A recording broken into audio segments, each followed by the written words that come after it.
Subscribe to our channel and press the bell icon and you would never miss an update from DreamShot. मैंने काफ़ी सारे लोगों से ये सुना है कि अगर ज़्यादा जूम चाहिए तो क्रॉप सेंसर यूज़ करो। सेंसर साइज़ में या ऑप्टिकल जूम में क्या कोई रिलेशनशिप है? इसके बारे में हम बात करेंगे।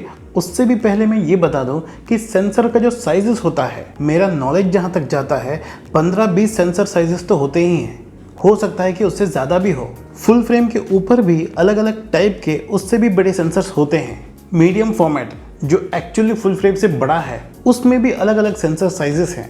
जो IMAX फिल्म्स में जो यूज़ होता है वो तो बहुत बड़ा होता है। हम लोग जो यूजुअली बात करते हैं micro four thirds, crop sensor, full frame, इन्हीं के बीच में ज़्यादा डिस्कशन चलता है। लेकिन याद रखना कि सेंसर साइजेस जो है वो बहुत वेरी करते हैं। किसी ने कमेंट सेक्शन में पूछा था, अगर मैं बर्ड फोटोग्राफी करूं तो क्रॉप सेंसर यूज़ करने का कोई फ़ायदा है? इसका स्ट्रेट फॉरवर्ड आंसर तो नहीं है, लेकिन इसको हम दो अलग चीज़ों में डिवाइड करते हैं। एक ऑप्टिकल जूम।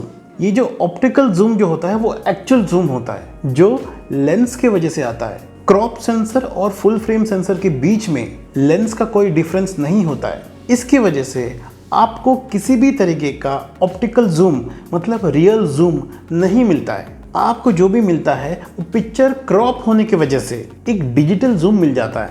जैसे कि हम CCTV कैमरा में जो भी फुटेज निकलता है वो सोचो एक मॉनिटर में प्ले होता रहता है। हमें एक पर्टिकुलर कार जो खड़ा है उसका नंबर प्लेट ठीक से देखना है तो हम क्या बोलते हैं, उसको जूम करो। वहां पे ऑप्टिकल जूम नहीं होता, वो रियल जूम नहीं है। हम लोग क्रॉप करके उसको ज्यादा जूम करते हैं, इसको डिजिटल जूम बोलते हैं। सो ये क्लियर होना चाहिए, किसी भी तरीके का रियल जूम हमें मिल नहीं रहा है, सिर्फ एक डिजिटल जूम मिल रहा है।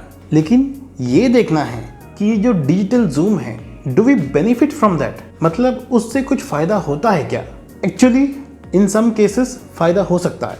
इसलिए कुछ लोग कुछ सिचुएशंस में वाइल्ड लाइफ फोटोग्राफी जब करते हैं they go for a crop sensor alternative. ये फुल फ्रेम से लिया हुआ पिक्चर है।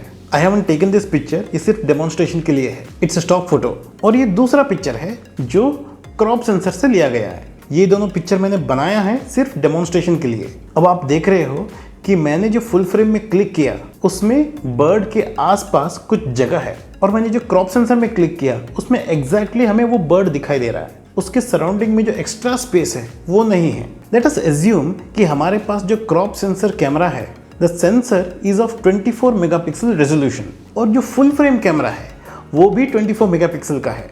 तो दोनों में मेगापिक्सल में कोई फर्क नहीं है। अब यहाँ पे फुल फ्रेम में मैं चाहता हूं कि सिर्फ उस बर्ड को क्रॉप करो जैसे क्रॉप सेंसर में है, तो मैं इस तरीके से उसको क्रॉप कर दूंगा। उस क्रॉप के बाहर जितने भी मेगापिक्सल है वो वेस्ट हो गया है, मतलब अंदर जो मेगापिक्सल बचा है वो बहुत कम हो चुका है।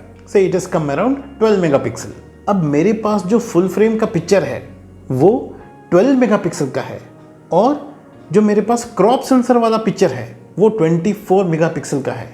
मतलब वहाँ पे क्रॉप सेंसर में मुझे डिटेल ज़्यादा मिलेगा। देखो मैं इसको थोड़ा सा जूम करके दिखाता हूँ।